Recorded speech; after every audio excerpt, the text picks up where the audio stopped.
میرے بھائیوں، بزرگوں اور دوستوں، آپ حضرات نے سوچا ہوگا یہ تکمیل قرآن کی مجلس ہے، مولانا روزے کا مہینہ گزر رہا ہے، فضیلت روزے پر آیت کیوں پڑھیں؟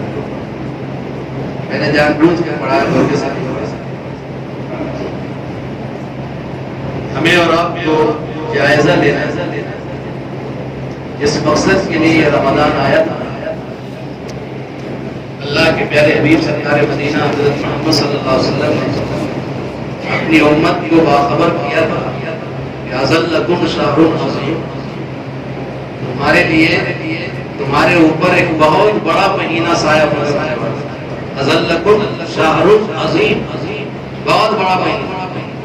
شعبان کی آخری تاریخ کو پوری امت کے لیے، صحابہ کے واسطے سے قیامت تک کے آنے والے امت کے لیے اللہ کے حبیب سرکار مدینہ حضرت محمد صلی اللہ علیہ وسلم نے یہ پیغام سنایا۔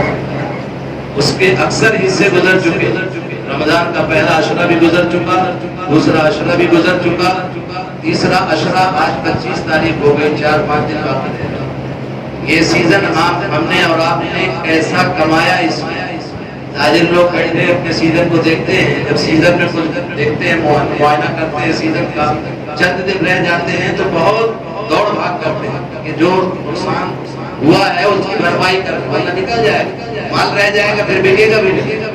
میرے بھائیوں، بزرگوں، دوستوں، کیا آخرت کے تاجر اس مبارک مہینے کے آخری لمحات میں اسی دوڑ دھوپ میں لگ رہے ہیں یا نہیں؟ ہم اور آپ خود جائزہ دیں پہلے اپنے روزوں پر کہ ہمارے روزے جو کنٹرولنگ پاور حاصل کرنے کے لیے آئے تھے کہ ہماری ہماری نگاہ روزہ دار ہو جائے، ہمارے کان روزے دار ہو جائیں، ہماری زبان روزہ دار ہو جائے، کیا ان میں کچھ فرق آیا؟ ہماری زبان میں کنٹرول آیا، ہماری نگاہوں میں کنٹرول آیا، ہمارے کانوں میں غیبت سننے سے کچھ انرجی پیدا ہوئی، یا ویسے ہی غیبت سننے میں مزہ آ رہا کہ چند لوگ بیٹھ گئے مسجد میں اور روزے کی حالت میں بھی غیبت شروع؟ حسن کا کوئی پیکر نظر آیا، ہماری نگاہ ابھی بھی بہک رہی ہے۔ اگر روزے کی حالت میں یہ ساری چیزیں ہو رہی ہیں تو میرے بھائیوں، یہ افسوس کا مقام، ہم اور آپ افسوس کریں اور اللہ سے مانگیں۔ یہ چند لمحات رہ گئے، چند گھڑیاں رہ گئی، اسی آخری عشرے میں ہمیں شب قدر کی تلاش کرنا ہے۔ کچھ راتیں جو گزر گئی اور 2 راتیں رہ گئی، 27ویں شب اور 29ویں شب، اللہ سے مانگنا ہے، رونا ہے کہ اللہ جن کیفیات کے ساتھ آپ کے حبیب سرکار مدینہ حضرت محمد صلی اللہ علیہ وسلم نے روزے کی جو کیفیات بتائی تھی، ان کیفیات میں کمی رہ گئی۔ ہمیں روزہ ویسے نہیں رکھا، ہم نے کھانے پینے میں تبدیلی کیا۔ جو دوپہر میں کھاتے تھے ہم نے صبح کھا لیا، شام کا پہلے کھا لیا، بس کھانے میں تبدیلی کیا، پینے میں تبدیلی کیا۔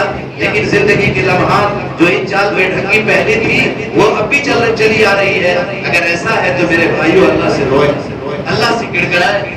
اللہ سبحانہ و تعالی معاف کرنے والا، اللہم انکا غفور تحب العفو فاعف عنا، یہ رمضان کی مشہور دعا ہے، افطار کے وقت کی دعا ہے۔ اے اللہ، تو معاف کرنے والا ہے، معاف کرنے کو پسند کرتا ہے، اے اللہ تو ہمیں معاف فرما۔ میرے بھائیوں، جہنم سے خلاصی کا پروانہ لے کر ہم جائیں۔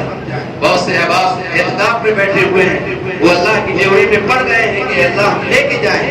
ہمارے اوپر بھی لازم ہے کہ ہم اپنی اعتکاف کم سے کم 1 گھنٹے کا، 2 گھنٹے کا، 4 گھنٹے کا، 1 رات کا، 1 دن کا، ایسے اعتکاف آپ کر کے اللہ کے سامنے روئیں، گڑگڑائیں۔ یہ رونے کا مہینہ، اللہ کے سامنے رونے کی اگر عادت نہیں پڑی، اس مہینے میں اللہ سے مانگنے کی عادت نہیں پڑی، اس مہینے میں اللہ کے سامنے آنسو بہانے کی عادت نہیں پڑی تو پھر کبھی بھی نہیں پڑی۔ یہ مہینہ ہمارے لیے ٹریننگ کا مہینہ تھا کہ 11 مہینے تمہیں زندگی کیسی گزارنی، تقوی کی صفات۔ میں نے جو آیت پڑھی قرآن کریم میں، اللہ تعالیٰ نے روزے فرضیت کی وجہ بتا دی، یا ایھا الذین آمنوا کتب علیکم الصیام کما کتب علی الذین من قبلکم، اے ایمان والو، تم پر روزہ فرض کیا گیا جیسے کہ پہلی امتوں پر روزہ فرض کیا گیا تھا۔